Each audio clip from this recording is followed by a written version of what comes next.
देती हैं। अगर एक आध लोटा कहीं चले गया तो दूसरा लोटे से जाकर चढ़ाया आऊंगा।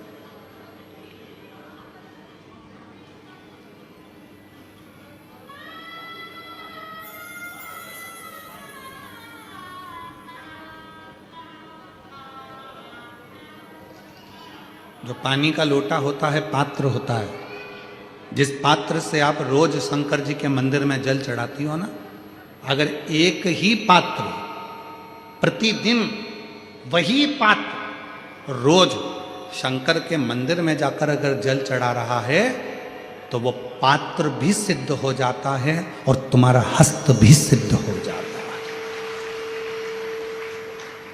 पात्र भी सिद्ध होता है। आप में से कई मेरी जीजियां बैठी होंगी जो आसन लगाकर जप करती हैं, कई मेरे जीजा बैठे होंगे जो आसन लगाकर पाठ करते हैं। अपना आसन बैठे, पाठ करा, पूजन करा, आसन को वापस फोल्ड करा, घड़ी बनाई, वापस रख दिया। वो आसन पर किसी को नहीं बैठने देते। मेरा आसन मैं नहीं बैठने दूंगा। मैं इस ट्रिप को नया डायमेंशन दे रहा हूं। दुकान खोल ली और उस कुर्सी पर मेरा आसन लग गया, फिर मैं उस कुर्सी पर नहीं बैठने दूंगा। और अगर बिठाएगा भी तो अपना आसन उठाकर रख देगा, फिर बिठाएगा, पर अपने आसन पर नहीं बैठने देगा। दीप,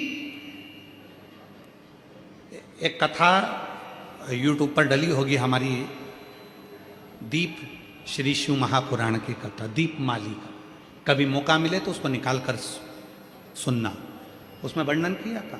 दीप, एक दिया जो आप भगवान को लगा रहे हो, उस दिए को अगर सुबेरे भी आपने उसमें दिया लगाया, शाम को भी दिया लगाया, रात को उसको धोकर या मांझ कर रख दिया, या सुबेरे उसको धोकर मांझ कर फिर वापिस दिया लगाया, वही एक दीप तुम्हारे घर में रोज रोज रोज रोज प्रतिदिन अगर वो दीपक तुम्हारे भगवान के सामने जल रहा है। अब तुमने चाहे हनुमान चालीसा का पाठ करा हो, चाहे तुमने राम रक्षा स्तोत्र का पाठ करा हो, चाहे तुमने गिरिराज चालीसा करी हो, चाहे तुमने सर्वोत्तम जी का पाठ करा हो, चाहे तुमने शिव चालीसा करी हो, चाहे तुमने श्री शिवाय नमस्तुभ्यम बोला हो, चाहे गीता जी का पाठ करा हो, वो दिया जो तुमने भगवान के सामने रखा, उसमें बाती लगी है, जल रहा है, उसके सामने बैठकर आप सारी पाठ उसकी साक्षी में करते हो तो वो दीपक भी सिद्ध हो जाता है। इसलिए हमने पहले भी कथा में कहा, जब घर का कोई व्यक्ति, उसका निमोनिया, उसका बुखार, उसका शरीर का ताप जब उतरता ही नहीं है, तब जिस दीपक को तुमने रोज लगाकर आरती पूजन करी है, उस दीपक को पानी में डाल दिया जाता है, पानी में से निकाल दिया जाता है। उसी पानी को उसके शरीर पर दिन में कम